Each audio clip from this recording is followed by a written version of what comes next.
그러면 이제 그 10분씩 소발제를 청해서 듣도록 하겠습니다. 김영일 교수님 먼저 부탁을 드리겠습니다. 예, 제가 애초에 이 심포지움 기획 측으로부터 부탁받은 주제는 뭐냐면 교육자치 및 학교자치 실현의 성과와 과제, 요렇게 딱 명시가 되어 왔습니다.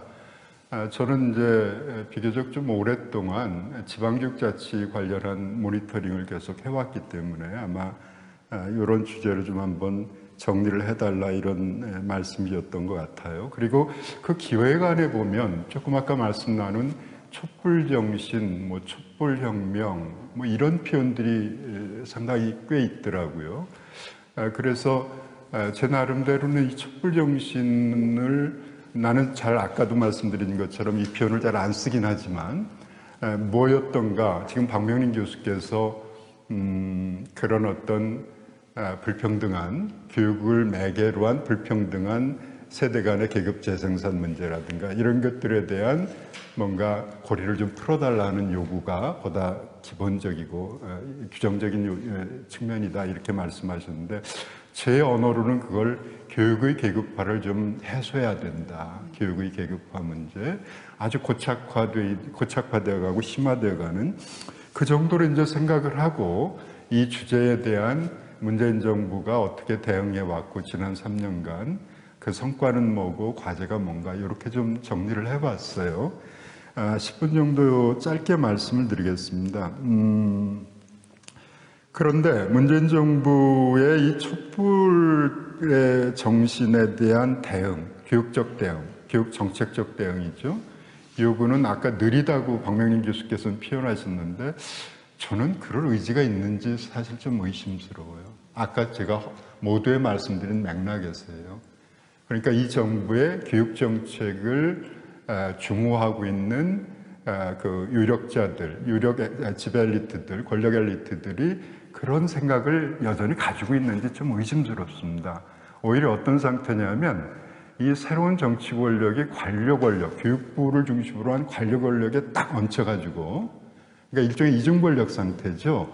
요 지배 엘리트들, 선택받은 지배 엘리트들이 호가호위하는 구조로 이미 구조화되어 가고 있다. 이미 됐다. 그렇기 때문에 이분들은 말은 매우 그리고 자기 경력, 커리어 베이스는 매우 전교조 출신이라든지 이런 진보 교육 운동 출신이랄지 이런 아주 화려한 경력들을 갖고 계세요. 그러나 그분들의 일상적인 행태, 관료, 그러니까 어공이라고는 표현하죠. 그러니까 그 교육부의 콘크리트한 관료가 아니라 정무직 관료로서의 행태를 볼 때 의심스러운 점들이 많다는 것이 제 우선 일감입니다. 여하튼 그것을 구체적으로 제가 부탁받은 주제와 관련해서 좀 풀어보겠습니다. 이 정부가 그렇게 해서 이렇게 국민한테 앞으로 교육자치, 학교자치와 관련해서 해야 되겠다는 것을 좀 알기 쉽게 얘기를 하면 이분들의 문서 속에서는 첫째 국가교육위원회를 설치하겠다. 이거 당장 못하니까 2017년에는 국가교육회의로부터 출발한 다음에 2019년부터 하겠다. 이게 이제 아까 박명인 교수 말씀하신 거버넌스 개편의 아주 축이에요. 요게 있어야 교육부도 힘을 빼고 정책 기능도 이관하고 이런 거니까. 그때는 입법 환경이 좋지 않았기 때문에 이제 이게 법률 사항이기 때문에 2019년에 좀 미뤄서 그 당시 야당을 설득해서 해야 되겠다 이런 생각이었는데 그건 물 건너갔지요. 또 하나가 뭐냐면 그 연동되어 있는 건데 교육부 기능 개편해야 되겠다. 이렇게 부드럽게 표현했지만 쉽게 얘기하면 정책 기능을 대대적으로 국가교육위원회에 넘겨주고 이쪽은 이제 고등교육이라든가 평생교육 쪽에 일부 기능들을 남기고 유초중등은 시도교육청, 교육감 쪽으로 기능을 이양을 해야 되겠다. 이런 기능과 권한을 이런 문맥입니다. 그리고 세 번째는 단위학교 자치 강화. 이거를 이제 정부 공식 문서에서 학교 자치 강화 이런 표현을 막 써요. 근데 학교 자치라는 표현은 이따 얘기할 기회가 있을지 모르겠지만 적절한 그 학문적인 용어 또 행정적인 용어로서는 좀 부적절한 용어이긴 한데 내용상은 이런 겁니다. 단위학교 운영의 민주화. 이런 것들이 정도를, 질을 제고하겠다. 그러니까 민주주의를 강화하겠다 이런 거예요. 단위학교에서의 의사결정, 또 학교 관리에 있어서 여러 가지 측면에 대한 민주주의를 강화하겠다 이런 건데, 그래서 이제 요것이 이제 국정기획자문위원회에서 국정자문기획위원회에서 2017년 7월 문서에 담아서 국민한테 우리 이렇게 하겠습니다 했고, 요거를 받아서 교육부와 전국 시도교육감협의회가 교육자치정책 로드맵이라고 이렇게 냈어요. 그래서 거기에는 국가교육위원회는 이제 중앙정부가 해야 할 일이 많으니까 그건 생략을 하고, 예를 들면 단위학교의 학교자치 강화 방안, 그 다음에 권한을 시도교육청으로 이양하려니까 법령 정리 방안, 이런 것을 시안까지 다 상세히 설계를 해서 시도교육감협의회 측과 이렇게 냈는데, 결과적으로는 이 시안이 지켜지지 못했을 뿐만 아니라 이 중에 어떤 과제도 속도감 있고 내용성 있게 진전은 되지 않았어요. 그래서 성과라고 얘기하는 부분이 그런 차원, 이 정부가 내세운 정책을 기준으로 해서 보면 크게 없다. 그러나 이제 없는 것만은 아니죠. 이 교육자치 강화 내지는 학교의 단위학교 운영의 민주화 차원에서는 큰 변화가 한 축에서 있었는데, 그건 뭐냐면 교육감 주민 직선제가 도입되는 것으로부터 왔어요. 왜 그러냐면 시도교육감 권력의 대이동이 일어났습니다. 그러니까 크게 봐서는 보수 지형에서의 장악되어 있던, 이건 텃밭과 같은 곳이었던 건데, 2010년 전국 동시지방선거에 교육감 선거가 실시되고 나서부터 과반 이상이 이른바 언론에서 표현하는 진보교육감의 말하자면 관리 영역으로 들어와 버린 거예요. 그렇게 되니까 사실 이명박 정부와 박근혜 정부 때 이 시도교육감과 중앙정부와 다툼이 많았어요. 정책을 두고. 그런 이유는 이런 권력의 부조음 때문에, 불일치 때문에 나타난 거였거든요. 근데 이제 지금 말씀드리려고 하는 문재인 정부는 중앙정부가 또 상대적 진보 세력의 정부로 바뀌었어요. 그러니까 중앙 권력과 시도교육감 권력의 일치 현상이 일어나요. 그러면 시너지 효과가 나서 우리가 얘기했던, 우리한테 약속을 했던 것이 잘 수행됐으면 한 그런 기대가 굉장히 그래서 더 컸죠. 그런데 아까 말씀드린 것처럼 여러 이유로, 그러니까 거기에는 여러 이유라고 하는 건 시도교육감 협의회라든가 진보교육감 같은 지향을 갖고 있는데도 그 뭔가 어떤 의제를 추진하려다 보면 이상하게 서로 엇박자가 나는 거예요. 근데 그 엇박자의 핵심은 우리 같은 사람의 눈으로 볼 때는 교육부 관리호 권력이 개입을 하는 거예요. 중간에 끼어드는 거예요. 그래서 제가 이중권력 상태라고 얘기를 하는 건데, 그것을 명시적으로 끼어든다기보다는 구조화되어 있다는 거예요. 그러니까 이중권력 상태가. 그런데 문재인 정부가 약속했던 과제들을 성과 있게 추진해 나가려면 이 이중권력 상태를 정치 권력이, 국민의 시민의 권력을 위임받은 정치 권력이 적절하게 관료 권력을 통제할 능력들을 획득을 해야 되는데, 아까 말씀드린 이 문재인 정부의 지배 엘리트들이 그런 역량과 의지가 있느냐 하는 것들이 의심이 되기 때문에 이런 문제들이 발생을 하고 성과가 무화되고 이런 것들이 계속 반복이 된다. 그러나 겉으로는 아름다운 말들은 계속 의제마다 얘기가 되어지고 있어요. 이런 상태가 지금 상태인데, 그래서 아까 말씀드린 것처럼 교육자치와 관련해서 성과는 오히려 그런 진보교육감 블록이 형성이 됨으로써, 다시 말해서 시도교육청 차원의 권력이 보수 권력에서 진보 권력으로 이동함으로써 권력의 이동이 된다는 걸 경험했어요. 시도교육청 차원에서도 교육감 권력이. 그렇게 되면 어떤 신호를 보내주느냐 하면 교육감 권력이 매우 청렴해집니다. 깨끗해져요. 그러니까 개방적이 돼요. 과거 해방 이후에는 한 번도 대통령 임명직이든 어떤 방식이든 교육감 권력이 보수 세력 일변도였거든요. 선후배의 관계 속에서만 바뀌고. 그런데 이제는 전혀 세계관이 다른 사람들이 교육감이 될 수 있다는 그런 과정 속에서 시도교육 행정의 민주주의가 상당히 진전이 됐다. 어떤 개방성이라든가 이런 것들이 도가 굉장히 높아졌다. 그리고 정책 경쟁, 중앙정부와 선의의 정책 경쟁이 가능한 장이 펼쳐졌죠. 그 대표적인 건 무상급식 성과예요. 무상교육 시리즈라고 표현되는 여러 성과들. 그래서 이제 최근에는 유아 무상교육까지 이루어지는데, 그러니까 이주호 장관 시절 이명박 정부 시절에 유아 무상교육을 만 5세부터 시작하게 되는 것도 그런 추동력이 거기서 나오는 것이다. 이렇게 우리가 무상급식의 성과를 바탕으로 해서 그렇게 이해해 볼 수 있는 겁니다. 여튼 그렇고요. 학교자치 잠깐 말씀을 드릴게요. 제가 중앙정부의 교육자치 성과에 대해서 너무 야박하게 말씀드린 건지 모르지만 저로서도 그렇게 크게 칭찬할 만한 것이 안 보여서 조금 유감스럽습니다. 학교자치는요, 지금 교육부도 외면하고 있고 학자들도 외면하고 있어요. 학교의 선생님들도 외면하고 있어요. 학교장 선생님들은 즐기고 있죠. 뭐냐면 지금 제도적으로 단위학교 운영은 학교장 정권체제로 회귀했어요. 일찌감치. 그러니까 학교 운영회가 있지 않느냐, 학교 교장 선생님이 마음대로 못하지 않느냐, 그거는 허수아비 기구가 돼 있어요, 지금 이미.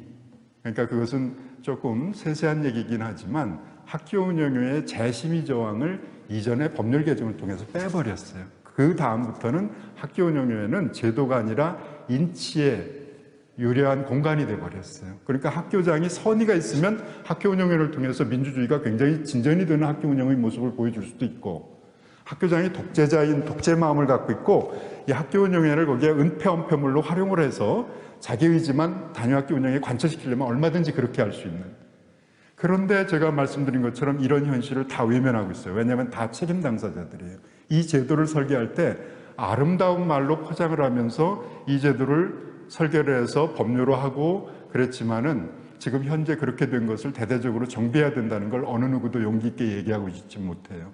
그런데 매우 유감스러운 점은 문재인 정부에서도 이 학교, 아까 그래서 제가 그 개념의 과잉, 그러니까 학교 자치라는 말로 더 문제의 본질을 외면하고 있다. 그게 아니라 단위학교의 운영의 자율화, 민주화, 이걸 속도와 함께 진전시키고 싶다, 진전시켜야 되겠다. 이 정도로 평이한 말로 하면서 이 문제를 해결해야 되는데 학교 자치를 강화하겠다. 아무것도 안 하고 있죠. 그러니까 이 학교장 전권 체제를 혁파해 나가는 것이, 그래서 성과는 그런 면에서 단위학교 민주주의에 대한 성과는 제도가 아니라 어떤 인치 차원에 그렇게 복속이 되어 있기 때문에 이것을, 이런 현실을 빨리 학교장 정권 체제를 혁파하는 쪽으로 제도 개혁을 통해서 가야 되는데 그에 대한 진지한 인식부터 좀 앞으로 2년 남은 기간 가져야 되겠다. 나머지 얘기는 논의를 통해서 하죠. 시간이 다 된 것 같아서요. 네. 예, 여기까지 말씀드리겠습니다. 네. 말씀 들어보니까 이제 그 학교 자치, 이것은 사실 그 의미를 쓸 때는 학교 민주주의, 뭐 이런 또 어떤 그 이제 학교 안에서의 어떤 권한 결정에, 의사 결정에 있어서의 민주적 권한 분배, 이런 말로 이렇게 쓰는데 사실상 자치라고 한 그 개념은 우리가 조금 더 명료하게 재정에서 쓰든지 아니면 좀 학교 민주주의라든지 그런 말을 써야 되겠다, 이런 좀 생각이 들었고요. 또 시도 교육감이, 이것도 이제 굉장히 중요한 체제 아니겠습니까? 교육감 직선제가. 그래서 이게 한 10년 정도 지금 경험이 쌓였는데, 이러한 그 권력 이동의 체험이 그 이제 관료들에게 이제 투명성과 민주주의, 그다음에 선의의 경쟁을 통한 뭐 어떤 것은 의도한, 어떤 것은 의도하지 않은 한국 사회가 이제 민주복지국가로 가는데 영향을 많이 끼친 그런 뭐 무상급식이라든지 이러한 어떤 성과도 있었습니다. 또 학교에서는 제도와 사람의 문제인데, 사람이 좋으면 제도가 잘 운영되고, 또 그렇지 않은 경우에는 제도가 또 잘 운영되지 않는 문제가 있어서 학교 민주주의에서는 제도를 좀 더 손을 보아야 된다는 그런 말씀으로 제가 이해를 했습니다.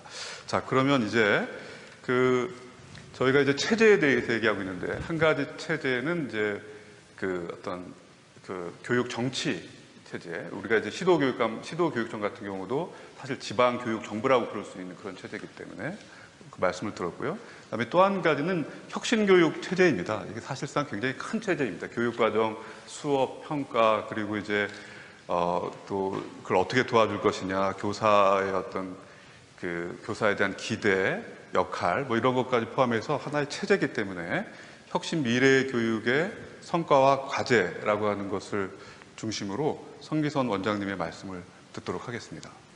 예. 그 제목이 혁신 미래 교육으로 되어 있는데요. 사실 이 용어는 두 개가 붙기가 조금 애매합니다. 그러니까 혁신 교육에 대한 성과와 과제를 좀 정리하고 미래 교육이 어디로 갈 것인가에 대한 그런 또 다른 담론이기 때문에 두 개가 붙어 있는 걸 설명하라 그러니까 매우 좀 당황했습니다. 근데 여하튼 지난 10여 년 동안 또는 좀 더 길게 보면 한 20여 년 동안 한국 교육 지금 뭐 여러 가지 제도를 얘기하고 중앙정부의 정책을 얘기하는데 사실은 그런 것으로 현장을 바꾼 적이 없다고 단언할 수 있습니다. 그만큼 교육개혁이 외부적으로부터 들어오는 또는 위로부터 내려오는 그런 외향적인 어떤 방식으로 가서는 안 된다는 걸 우리가 교훈을 얻었고요. 그런 측면에서 보면은 2000년 후반 뭐 또 좀 더 빠르게는 2000년 초반에 농어촌학교 폐교나 이런 걸로부터 일어났던 여러 가지 그 현장 중심의 변화, 그거의 핵심이 혁신학교가 이제 시작되는 2009년 경기도부터 시작된다고 볼 수 있는데요. 그러한 역사들을 우리가 보면은 현장에서 교사들이 정말 교육 문제를 어떻게 해결할 것인가에 대한 고민들을 우리가 충분히 이해할 수 있고 그걸 어떻게 싹 틀도록 외부적인 환경을 지원할 건가 이제 그런 데 대한 관심을 우리가 기울여야 되는데요. 그 부분만 간단하게 한번 정리를 해보겠습니다. 지난 2009년부터 시작된 혁신학교 운동이 지금 말씀하신 교육자치나 시도교육청의 교육감의 또 관점에 따라서 어떤 지역은 먼저 채택되고 지금 와서는 2017년도에 나왔던 그 국정지표 중에서 혁신학교를 전국 단위로 확대하겠다 해서 전국 단위, 이름은 조금씩 다릅니다만은 17개 시도가 다 이런 학교 혁신을 하겠다고 하는 그런 정책들을 추진하고 있습니다. 상당히 규모가 많이 커졌고요. 많은 학생들이 벌써 경험하고 고등학교까지 졸업하고 대학 진학도 하고 그러한 어떤 우리 현장의 변화에 굉장히 중요한 어떤 정책이라고 볼 수 있습니다. 그것의 그 특징 중 하나는 현장에서 지금 말씀하신 교육과정, 수업, 평가와 같은 그런 교실 안에서의 배움의 어떤 학습의 주체로서 학생들이 차지하도록 그전에는 입시 위주의 교육이나 암기 주입식 교육이라고 하는 그러한 그 피동적인 교육에서 학생들이 주체가 되고 교원들이 직접 교육과정을 재구성해서 만들어 나가고 지역사회와 어떤 호응을 하고 학교 운영의 민주화가 일어나고 그러니까 학교 단위의 자치와 함께 실제로 수업의 변화까지를 유도하는 그러한 어떤 움직임이었고 그게 우리나라 교육에 어쩌면 굉장히 중요한 아마 이거는 세계사적으로도 현장 중심의 교육개혁의 어떤 중요한 어떤 사례라고 저는 생각할 수 있습니다. 그 얘기는 지난번에 미국 교육학회에 가서도 그런 논의를 한 적이 있는데 대개의 우리나라의 정책들이 그런 외부적인 거라면은 어쩌면 그 유일하게 이러한 혁신학교 운동들이 현장을 안착시킬 수 있었던 이유는 그러한 내부로부터 동력이 나왔다라고 이제 우리가 평가를 해볼 수 있습니다. 혁신학교에 대한 성과에 대한 담론들이 상당히 지난 10여 년 동안 일어났습니다. 마치 이거는 교육계의 중요한 논쟁 중에 하나가 앞서 얘기한 고등학교 평준화 정책이 학생들의 학력을 하향화시킨다라고 하는 비판들이 지난 한 거의 4, 50년을 이어왔는데 그게 결국은 어느 정도 정리가 됐다면은 혁신학교 부분도 처음에는 이 학생들의 성취도를 떨어뜨린다. 이게 지금까지도 아직도 그 논쟁이 일어나고 있습니다. 최근에 서울에 그 혁신학교 지정을 둘러싸고 학부모들의 반대, 교육청에서도 또 그런 어떤 그 곤혹스러운 상황을 맞이했었는데요. 여하튼 혁신학교가 기존의 학력, 성취도라고 하는 측면에서 보면은 떨어진다라고 하는 비판들인데 사실은 여러 가지 조사 결과를 보면은 그렇지가 않다. 적어도 학생들의 성적을 떨어뜨리는 게 아니라 여러 가지 정의적인 측면, 예를 수업에 대한 참여도나 만족도나 이 교육 관계라든지 교사와의 어떤 관계라든지 학생들의 어떤 그 교과에 대한 흥미도라든지 이런 정의적인 측면을 올리기 때문에 정말 진정으로 의미 있는 배움이 일어나는 교실이 되고 있다고 하는 평가들을 하고 있습니다. 물론 거기에는 여러 가지 문제점들이 있습니다. 이를테면은 옆에 있는 일반 학교와의 관계랄까요? 모든 학교가 혁신학교가 아니기 때문에 혁신학교에만 주는 어떤 특별한 조건들이 마치 특혜처럼 되는데 이제 그런 부분을 어떻게 해소할 것인가에 대한 문제가 있어 왔고요. 또 한편으로는 교사들의 순환 이동을 하다 보니까 특정 학교가 잘 되다가 뭐 4, 5년마다 교사들이 체인지되다 보니까 그런 혁신학교의 정신들이나 프로그램들이 또 약화되는 경향도 없지 않고 이런 어떤 교사들의 전문성이나 열성들을 어떻게 지켜할 것인가의 문제점들이 남아있긴 한데 적어도 학교가 변화되고 있다라고 하는 것에 대해서는 많은 분들이 동의를 하고 또 현장에서 교사들이 거기에 대해서 목소리를 내고 있습니다. 구체적인 어떤 이런 그 성과나 그것에 대한 평가들을 제가 별도로 나중에 자료로 다시 제공을 할 예정입니다. 그 다음에 최근에 저희 이제 교육과정평가원에서 이런 혁신학교의 그 특성, 교육과정상의 특성이 뭘까? 그렇게 이제 뭐 소문난 잔치에 먹을 거 없다고 그러는데 혁신학교 정말 그러냐? 라고 할 때 핵심이 정말 수업이 제대로 되고 있고 교육과정의 어떤 특징이 변화가 되고 있고 정말 내세울 만한 게 있는가라는 것을 연구를 시도해봤는데요. 뭐 요점만 말씀드리면은 사실은 우리나라 교육과정이 상당히 경직화되어 있습니다. 앞으로 해결해야 될 과제인데요. 국가 수준의 교육과정, 이수해야 될 교육과정이 정해져 있다 보니까 학교 단위의 자율권을 행사해서 좀 자율적으로 권한을 행사할 수 있는 권한 부분이 있음에도 불구하고 혁신학교조차도 거기서 큰 차이가 없더라, 일반 학교랑. 왜 그럴까? 뭐 다 아시다시피 학생부 기록을 해야 되고 대입에도 반영되다 보니까 거의 표준화된 틀로 가고 있습니다. 그러니까 이른바 혁신학교의 경우에도 일반 학교와 교육과정의 현재의 구조에 있어서 큰 차이가 없다라고 하는 약간 좀 놀랄 일은 아니지만 큰 변화를 기대했던 사람들에게는 왜 그럴까라는 그런 생각들을 해봅니다. 여러 가지 자율성이나 규정이나 이런 것들이 통제하기 때문에 그렇다고 볼 수 있는데요. 그럼에도 불구하고 기존 교과 간의 교과 통합의 어떤 그 주제들을 설정하고 교과 간의 협업을 해나가는 그런 활동들, 수업 평가 방식에서도 과정 중심의 평가라든지 학생들의 성장 과정을 평가하는 방식으로의 변화, 여러 가지 어떤 평가 방식의 변화를 통해서 결과 중심의 그냥 그 성적 내는 그런 방식이 아니라 학생들이 뭐를 잘 알고 뭐를 모르는지에 대한 정말 제대로 된 평가를 시도하려고 하는 노력들을 하고 있다는 얘기를 하고 있습니다. 마치 혁신학교가 지식교육이나 교과교육을 하지 않고 그냥 학생 중심 체험이라고 그러니까 노는 교육을 한다 그러는데 실제로 조사를 해보면은 교육과정 운영이 다양성을 확보하고 오히려 훨씬 학생들이 참여도가 높고 이해도가 높다라고 하는 얘기들을 교사들이 하고 있다고 볼 수 있습니다. 뿐만 아니라 이 교육과정을 이제 구성하는데 대개 뭐 국가교육과정 수준이면은 교재를 선정해서 교사들이 일방적으로 해설해 나가는 그런 방식이었다면은 이런 혁신학교의 교육과정 구성에는 그 해당 학교의 교과별, 학년별 교사들이 교육과정을 어떻게 설계할 건가에 대한 협업을 하고 합의를 해 나가는 과정들을 갖고 있습니다. 그게 좀 더 발전하면서 전문적 학습 공동체 활동을 통하고 그걸 통해서 교사들이 상호 전문성을 교환하는 굉장히 이거는 우리나라 교육에 있어서 상당히 중요한 발전이라고 봅니다. 교육을 교실에 갇혀 있는 교사의 독단적인 어떤 그 권한이라고 생각하는 그 시대에서 옆에 있는 동료 교사와 협업하고 서로 모니터링 해줄 수 있다라고 하는 그러한 어떤 그 전문성을 강화하기 위한 학습 공동체가 학교에서 운영되고 그런 것들이 굉장히 중요한 역할을 하고 있다는 것을 얘기하고 있습니다.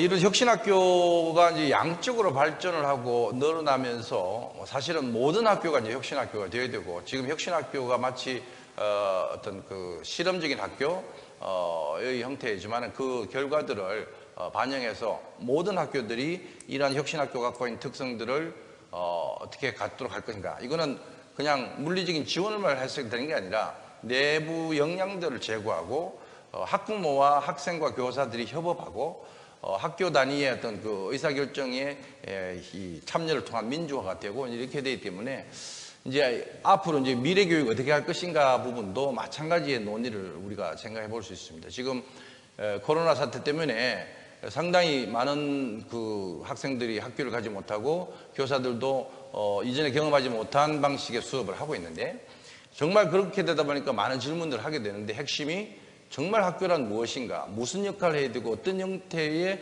수업과 관계가 이루어질 것인가에 대한 것을 우리한테 던져주는 질문을 던져주는 그런 단계라고 봅니다. 그래서 어쩌면은 이 혁신학교의 경험들을 통해서 학교가 어디로 나가게 될 것인가에 대한 고민을 할 때 적어도 그 성과들을 반영해 나가야 되지 않냐라는 생각이 듭니다.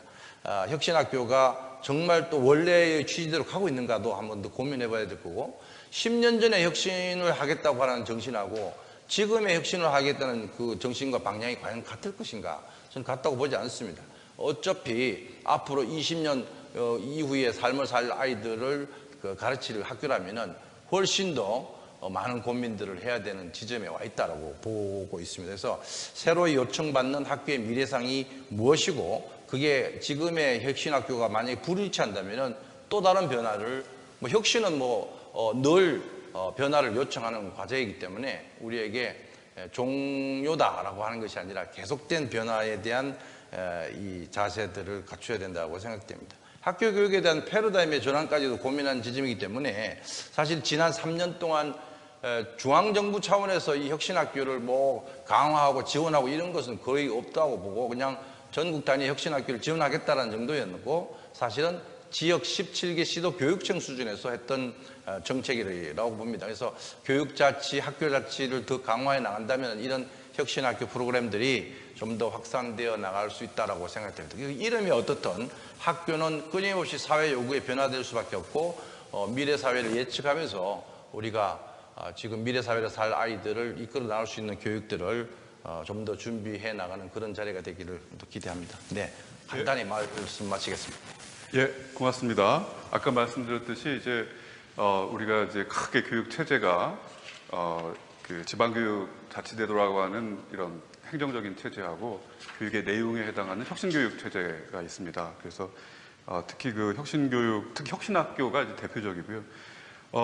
아까 김용일 교수님께서도 말씀하셨던 것처럼 이 어떤 하나의 새로운 지난 10년 동안에 우리가 처음으로 경험한 거, 권력이동의 체험과 그리고 이제 지방교육 자치, 여기에서 성과가 3개가 있다면 제가 봤을 때는 무상급식하고 학생 인권조례하고 혁신학교인데, 이 중에 그래도 교육의 그 핵심 활동과 가장 접근한 것도 혁신학교이기 때문에 중요하다고 생각이 되고, 세계적인 또 성과라고 말씀하셨는데 제가 봐도 그렇습니다. 그래서 이제 혁신학교가 이제 영어로 Innovative School이라고 그래 쓰지 않고 HYUKSHIN, 왜냐하면 혁신학교와 비슷한 그런 학교 교육 모델을 외국에서 찾아서 그 영어를 가장 정확한, 가장 좀 비슷한 영어 형용사를 붙이는 것보다는 이 한국의 맥락에서 발전했고, 한국 사회의 민주화와 이게 관련이 굉장히 있습니다. 한국 사회 민주화와 혁신학교의 발전이.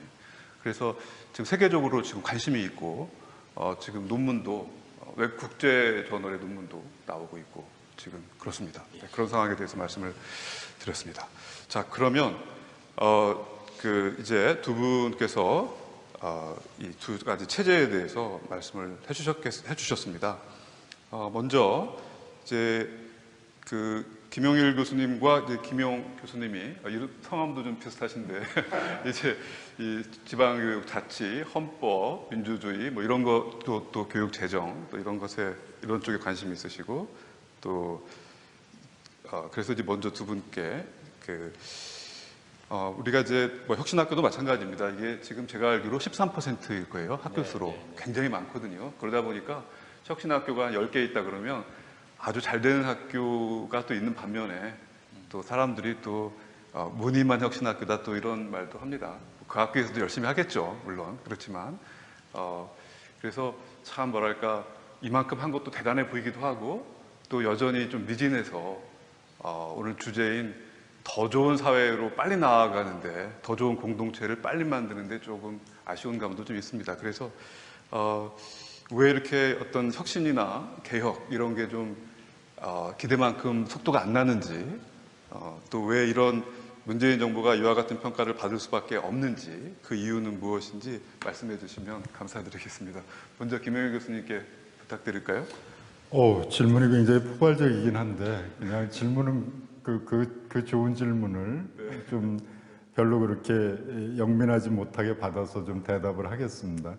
근데 혁신학교 우리 원장님 말씀을 주셨는데, 그건 제 주제는 아니지만 우리 같이 토론의 장에 올려 있는 것이기 때문에 제가 2010년에 서울특별시 교육감 손대본의 정책위원장을 하면서 2009년에 경기도의 혁신학교가 이제 막 발을 내딛고 성과가 이제 그런 모습을 보일 때예요. 그래서 그걸 공약으로 채택하느냐 마느냐를 심도 있게 그때 참모진들과 의논을 했어요. 물론 혁신학교에 대한 제 개인적인 생각은 있습니다. 그러나 이제 그때는 손대본의 정책위원장이었기 때문에 이제 참모들의 의견도 듣고 같이 해야 됐을 상황이었죠. 물론 후보자 의중이 또 중요하고. 근데 저는 지금 혁신학교에 대한 평가는 좀 냉정하고 객관적이어야 한다는 것이 제 기본 스탠스입니다.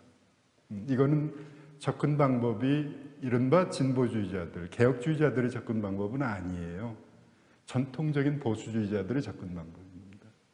그리고 그래서 이런 접근 방법은 일정한 한계치를 갖고 있습니다. 이게 보편화되기가 어렵다는 겁니다. 그러나 어떤 정치적인 지형 속에서는 그것도 이제 일종의 운동인데, 운동이 제도화될 수 있는 조건이 갖춰진 정치적 조건 속에서는 이것이 요원의 들불처럼 일정 수준까지, 아까 14%라고 그랬는데 그 정도, 13% 전체 학교에, 초중등 학교에 이제 13%라고 그러는데 그 한계치가 있고 그 보편화의 질 정도가 평가받기가 어려운 측면들이 곧 나타나게 되고 여러 우여곡절을 겪을 겁니다. 그래서 제가 드리고 싶은 말씀은 아까 우리 성 원장께서 이 혁신학교가 모두 혁신학교가 돼야 된다. 이 문제의식이 진보주의자들의 문제의식인 겁니다. 사실은. 그래서 그간의 걸어온 길에 대해서 스스로들 거기에 많이 관여를 하고 또 그 부분에 대해서 평가하는 여론 주도자로서의 위치들을 갖고 계신 분들은 더 엄격하고 냉정하고 객관적으로 평가할 그런 자세를 가져야 된다. 그런 말씀을 드리고, 이 공간은 혁신학교에 대해서 누구도 비판하지 못하는 그런 정치 지형이다. 이것도 당사자들은 이해를 하셔야 돼요. 이것이 주는 한국교육학계가 매우 보수적이고 아주 수동적인 공간, 그런 학계의 특성을 갖고 있어서 하고 싶은 얘기는 많지만 지금 공간에서 굳이 그런 얘기를 할 필요가 있겠어? 이런 사람들이 상대적으로 많다는 사실을 염두에 두시고 그 운동의 리더들은 돼야 된다. 이런 생각을 우선 말씀드리고요. 제가 그 질문에 대해서 한 말씀만 조금 간략히 얘기를 많이 했기 때문에 드리면, 교육자치와 관련해서 진보 진영에서는 아주 오랫동안 해방 이후에 교육자치뿐만 아니라 일반 자치에 대해서 낭만주의적인 접근이 있었어요. 그러니까 자치, 민주화, 지방 정치 행정의 민주화, 교육자치, 지방 교육정치 행정의 민주화, 이런 도식화돼서, 그것은 그럴 만한 연유가 있습니다.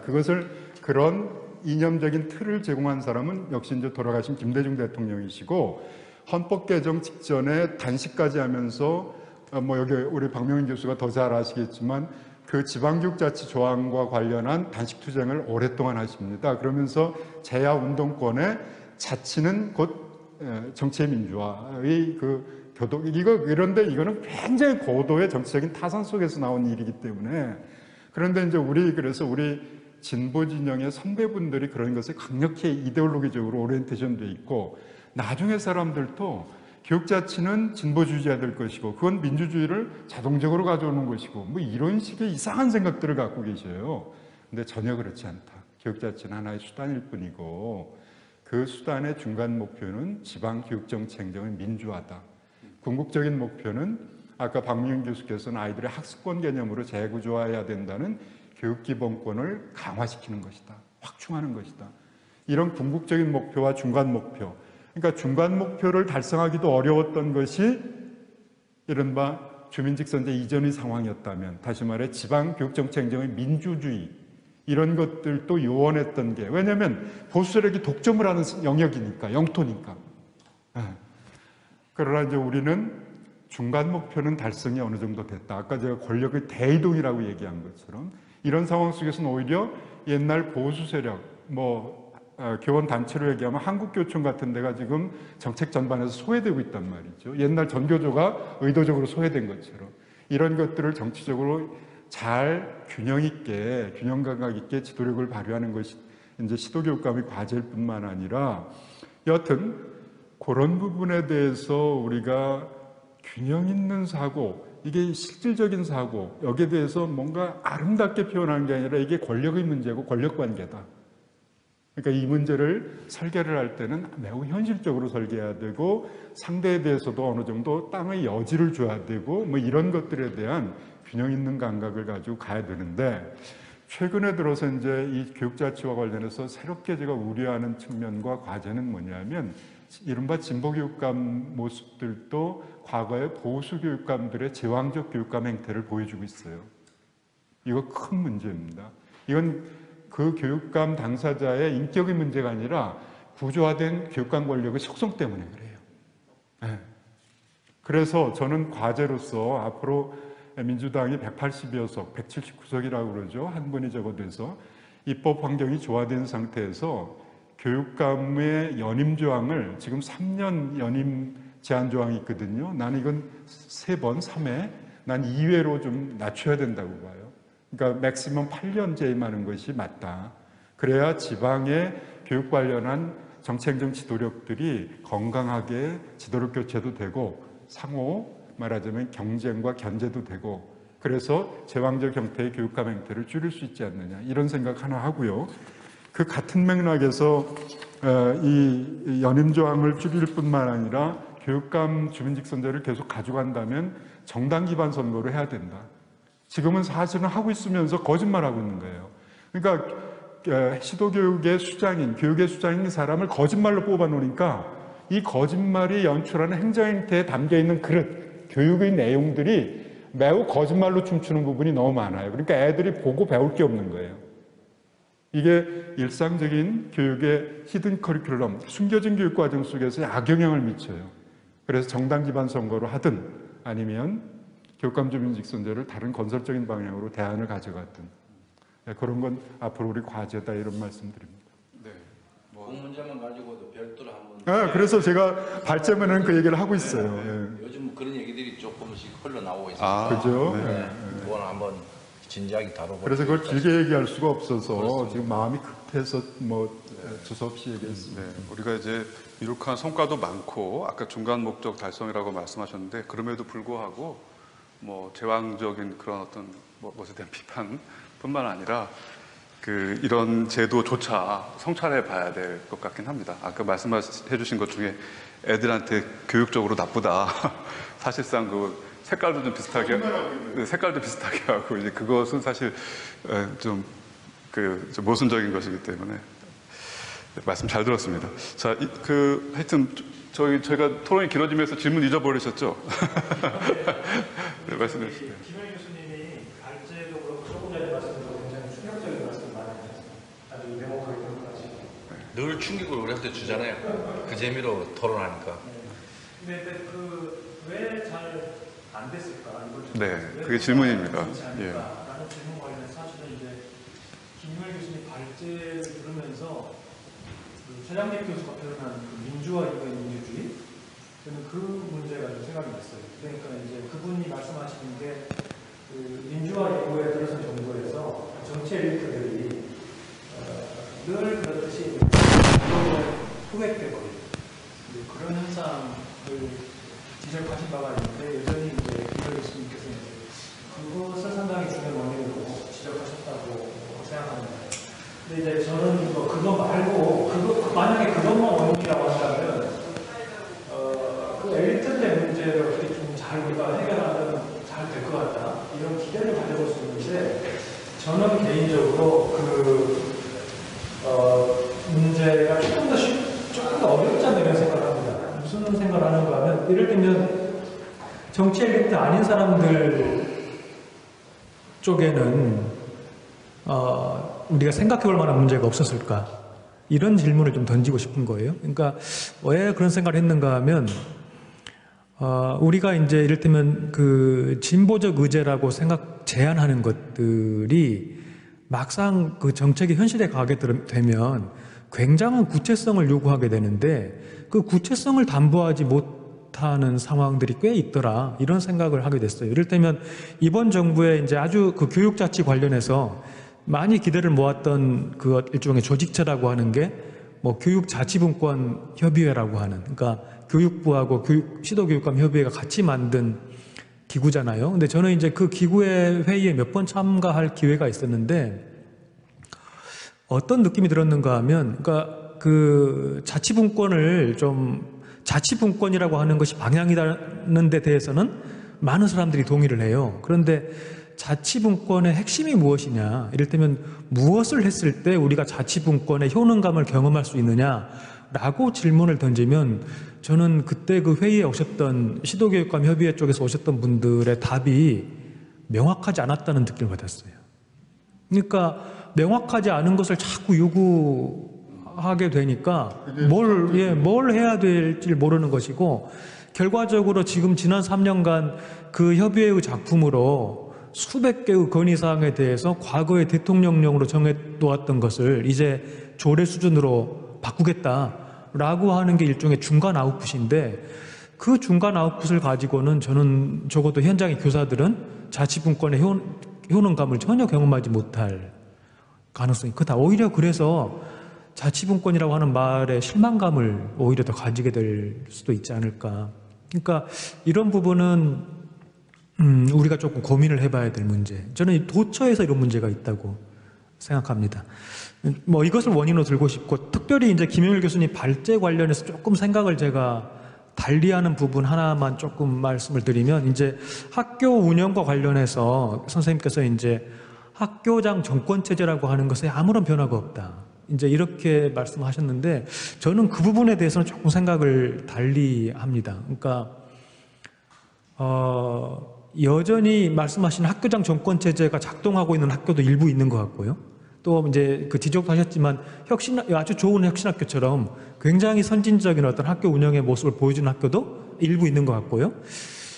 제가 생각할 때 그거보다 더 많은 학교는 사실은 권력 공백 상태에 있는 학교 아닐까. 그러니까 교장도 권력이 없고 누구도 권력이 없고 덩달아서 누구도 책임을 지지 않는, 약간은 붕 떠버린 이런 학교가 사실은 수적으로 더 많은 것 아닌가. 이런 경우에는 사실은 이제 우리 김영일 교수님이 이제 뭐 교무회의의 의결기구와 같은 제도적인 어떤 대안을 제시하셨지만 그 대안이 과연 잘 작동할 수 있는가, 이런 질문은 제가 한 가지 가져봤습니다.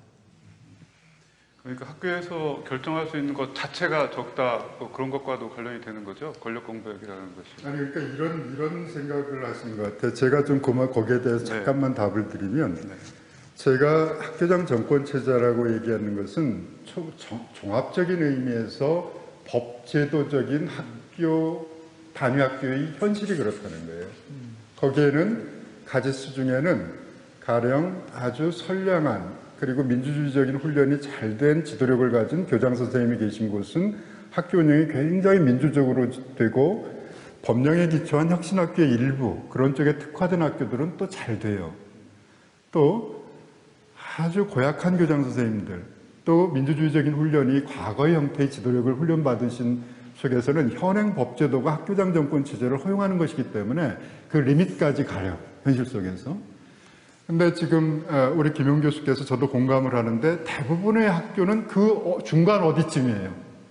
그러니까 책임과 권한도 명확하지 않고, 구성원이 학교장의 역할도 분명하지 않고, 교사의 역할도 업무 분장도 있긴 하지만 권한과 책임이 분명하지 않고, 이 중간 어디쯤이에요. 이 얘기는 뭐냐면, 지금 이 법제도상에 결국 이 중간에 어디쯤에 어느 한쪽으로 갔을 때 부딪히는 것은 학교장 정권 체제라는 큰 벽에 부딪히게 된다. 그래서 이걸 풀어줘야 된다, 이거예요. 그러니까 이 단위학교의 지배구조, 거버넌스 시스템을 현실에 맞게 조정해주는 작업이 필요하다. 그게 바로 아까 제가 말씀드린 것처럼 학교 운영회를 전반적으로 종합적으로 재성찰하고 법률 개정을 통해서 이 문제를 해소해줘야 된다는 취지인데, 저는 선생님 말씀이 쏙 와닿아요. 저도 현실은 그렇다고 봐요. 그러니까 현실의 모두가 전체 100개의 학교가 있으면 90개의 학교 정도가 현실 속에서 학교장이 점행을 휘두르고 있다, 이렇게 보는 건 아니에요. 법제도 차원에서 이 한계가 거기에 있다, 현행 법제도처럼. 예, 고맙습니다. 오늘 이제 저희가 약간 거시적인 체제, 이런 것과 관련해서 그런데, 이제 학교 자치로 또 들어가면 어떤 이제, 그 실제로 이제 이걸 일상적으로 매일매일 경험하는 삶에서 언제 또 교사들 중심으로 한번 이런 토론회가 한번 마련되면 더 이제 그 정확한 이야기가 더 될 수 있을 것 같습니다. 자, 그러면 다음 이제 질문으로 넘어가도록 하겠습니다. 그렇다면 이제 그 현 정부가 남은 임기 동안 시민들의 요구에 부응해야 될 책무를 가지고 있다고 보아야 할 것 같고요. 이런 점에서 문재인 정부가 남은 임기 동안에 어떤 일을 해야 할지 좀 이야기해 보았으면 좋겠습니다. 교육자치 이야기가 좀 많이 돼서 이번에는 좀, 그 미래교육 또, 혁신교육과 관련해서 먼저 말씀을 듣겠습니다. 먼저 송혜덕 교수님 먼저 말씀해 주시겠어요? 그러니까 질문이 앞으로 이제 문재인 정부 남은 임기 동안에 혁신 미래교육과 관련해서 어떤 일들이 좀 있어야 되냐라는 거죠. 그리고 이제 제가 시간이 없어서 약간 이제 네. 진도를 뺏는 그래서 뭐 왜 좀 아쉽고 그거 포함해서 말씀해 주시면 되겠습니다. 네. 좀 전에 우리 성기선 원장님께서 이 혁신 학교에 대해서 말씀을 많이 하셨습니다. 그러면서 혁신 미래교육이라는 말이 좀 두 가지가 같이 있는 말이다라고 얘기를 했는데 맞는 말씀이신 것 같습니다. 저는 혁신학교의 기본 취지가 저희가 앞으로 이제 미래형 교육을 하는 데 있어서 굉장히 좋은 출발점이 된다라고 생각을 합니다. 왜냐하면 미래교육의 앞으로의 초점은 학습자 중심의 학습자 맞춤형 학습 지원 체제를 구축하는 데 있거든요. 근데 그렇게 하려면은 결국은 어쨌든지 간에 선생님들께서 이 교육과정 구성에 있어서 자율권을 가져야 되고 또 이 학교에서의 모든 수업은 학생을 중심에 두는 이 활동 중심, 참여 중심, 몰입 중심의 이런 수업들이 이루어져야 되는데 그런 면에서 봤을 때는 혁신학교가 굉장히 기여가 많이 해온 게 사실입니다. 그래서 따로 저는 혁신학교가 아까 굉장히 한국형이다 그래서 HYU 이렇게 해서 얘기를 하셨지만 그게 어떻게 보면 또 우리 교육이 나가야 될 가장 기본적인 출발점이다라고 생각을 하고요. 앞으로 좀 바라기는 이제 저희가 좀 그런 걸 하기 위한 좋은 체제가 있습니다. 그래서 이제 고교학점제가 시작이 되면 학생들이 보다 더 많은 이제 선택을 할 수 있는 그런 교육과정 체제가 되기 때문에 그런 측면에서 연계가 좀 이루어져야 될 것 같고요. 그리고 혁신학교 얘기를 했는데 대표적인 혁신학교도 있지만 혁신학교 A형도 있고 혁신학교 B형도 있어서 저희가 아까 공동체 교육 굉장히 중요하다라고 얘기를 하셨습니다. 그래서 그런 민주시민 교육이라든지 그런 것들이 좀 잘 살아날 수 있는 좀 특화된 혁신학교의 유형들이 좀 나왔으면 좋겠다라는 생각도 한편 합니다. 그리고 또 한 가지 더 얘기를 하고 싶은 거는 많은 사람들이 지금 얘기하고 있는 것 중에 문제가 바로 이 성과에 대한 이 담론 얘기를 하셨지 않습니까? 그러니까 학업 성취도를 놓고 보면 혁신학교가 좋은 선택지가 될 수 없다라고 많은 학부모님들이 기피하시는 그런 경우도 있었다는 거죠. 이제 저는 그런 면에서 혁신학교에서 보여줄 수 있는 혁신이 무엇인지를 좀 구체화하는 작업을 해야 된다. 특히 미래교육 관련해서는 이제 저희가 좀 관심 있어 하는 거는 학업 성취도도 물론 중요하지만 앞으로 이 미래교육에서는 저희가 학업 성취도보다는 학습자들한테 보면은 이제 미래 학습자 역량을 길러줘야 된다라는 이런 말 하거든요.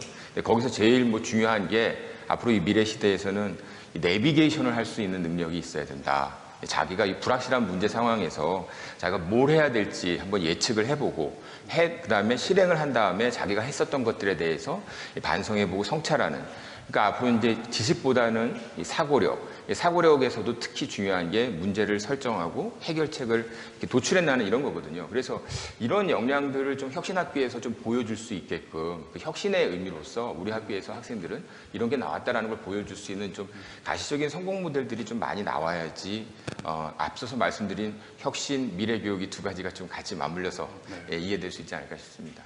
네, 감사드립니다. 사실 혁신학교 정의 그러면 저한테도 이렇게 자꾸 물어보면은 제가 말이 길어져요. 그래서 생각해봤더니 공교육 모범학교예요. 네, 혁신학교가 일반 학교하고 다른 학교도 아니고 공교육 모범학교. 그래서 송혜덕 교수님 말씀 들어보니까 그런 역할을 좀 더 잘해야 되겠다 이런 생각이 듭니다. 네, 성기선 원장님. 이게 이제 지금 송혜덕 교수님 말씀하신 거 충분히 저도 공감하고요. 그러니까 혁신학교가 어느 정도 이게 교육 자치나 이것도 마찬가지로 하나의 진보 교육과도 마찬가지로 어느 정도 시간이 지나면 이게 고착화되고 경직화되고 그 기존의 문제를 다시 반복하는 또 우려가 있을 수 있고요. 지금 혁신학교도 그냥 그것도 하나의 철학이나 이념이나 그 틀에 갇혀지면 그건 혁신이 아니죠.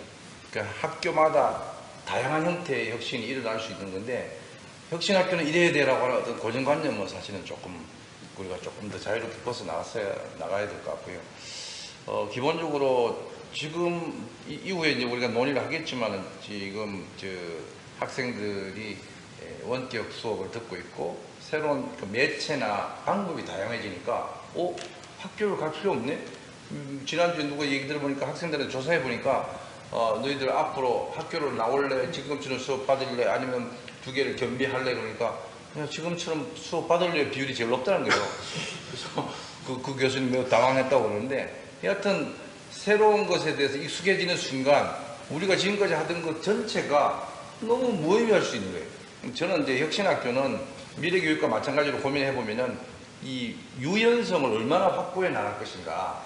지금까지 교과 중심이고 시험 쳐야 되고 성적 위주로 가야 되고 근무 시간이 9시부터 몇 시까지 딱 정해져 있고 수업 시간을 얼마 해야 되고 뭐 이런 어떤 그 계량화되어 있는 규칙을 학교 단위로 좀 더 다양하게 하고 유연하게 하고 그 폭을 결정 권한을 중앙정부 갖지 않고 단위가 내려갈수록 그게 더 의미 있다고 보는 거니까 수업 방법의 변화, 교실과 같은 물리적 환경의 변화 이 모든 것들이 우리가 갖고 있는 기존 관념 학교는 마땅히 이래야 되고 교사는 이래야 되고 학생들은 이래야 된다라고 하는 그 틀에서 얼마나 벗어날 수 있는가 그게 어쩌면은 혁신학교 그걸 좀 더 그 가능성을 열어주면 좋겠다는 생각이 들고 네, 그래서 이 혁신교육이라는 내용과 교육 체제 제도라고 하는 것이 상당히 이제 서로 호응이 되어야 되는데 안 맞는 부분이 좀 있습니다. 아까 말씀하신 것 중에 혁신학교도 교육과정 그렇게 아주 적극적으로는 못했다. 교육 과정은 그 중에 하나가 그 중학교에서 고등학교 2, 3학년 빼놓고는 교육과정을 어떻게 학교에서 해볼 수가 없어요. 시수를 국가가 다 정해놓았고 또 그런 국가가 사실상 많지가 않습니다. 시술 국가가 다 정해놓은.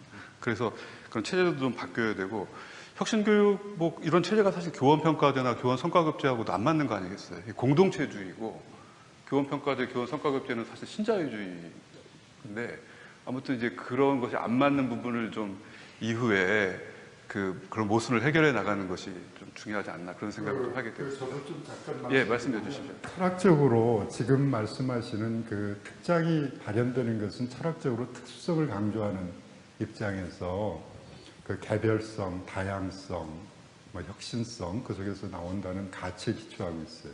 이제 일반화시켜서 얘기를 하면, 근데 다른 한편에 우리가 유초중등 교육은 공통성. 그러니까 sameness예요. 그러니까 뭐 우리가 commonality, common. 예.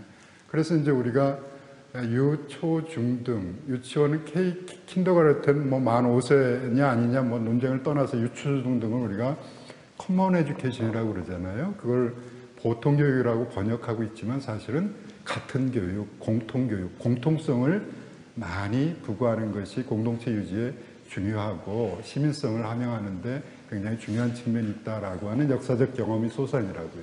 근데 이제 지금 말씀하신 혁신학교의 혁신성 내지는 그런 것은 이제 특수한 부분, 다양성 이런 것들을 이제 하는데 제도랑 충돌할 수밖에 없죠. 그러니까 이것을 어떤 수준에서 제도가 변하고 또 이 내용이 갈무리 되고 하느냐 하는 문제는 지속적으로 시간의 경험 속에서 아마 나타나게 될 거예요. 그러니까 지금 혁신학교를 가령 교육과정 중심의 혁신개혁 중심의 혁신학교를 운영하는 사람들은 늘 입에 달고 다는 말들이 교육과정을 다 국가가 통제해 이른다고요. 그러면 그 운동을 해야죠. 적어도 그 부분에 대해서는 그러니까 어느 수준에 구체적으로 이 정도까지는 왜 열어줘야 되는지를 명확히 요구하고 그것이 되는지 안 되는지 공론의 과정을 통해서 제도적으로 쟁취하든 아니면 일부 예외적인 어떤 법적인 허용을 받든 뭐 이런 과정이 있어야 되겠죠.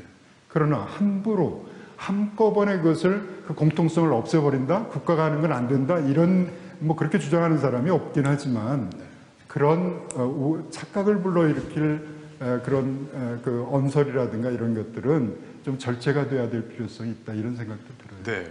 알겠습니다.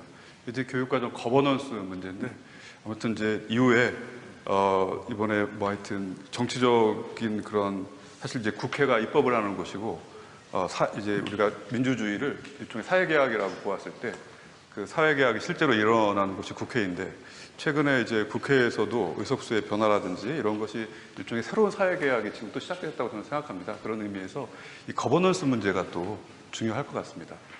그리고 이제 우리가 사실 시도 교육감 체제인데 가장 중요한 그 교육 활동인 교육 과정을 시도 교육감이 지금 결정을 할 수가 없게 돼 있어요. 그렇게. 네, 그래서 이후에 하여튼 김용일 교수님 말씀이 이제 조금 중요한 논의 주제가 되어야 되지 않겠나 그런 생각을 하게 됩니다.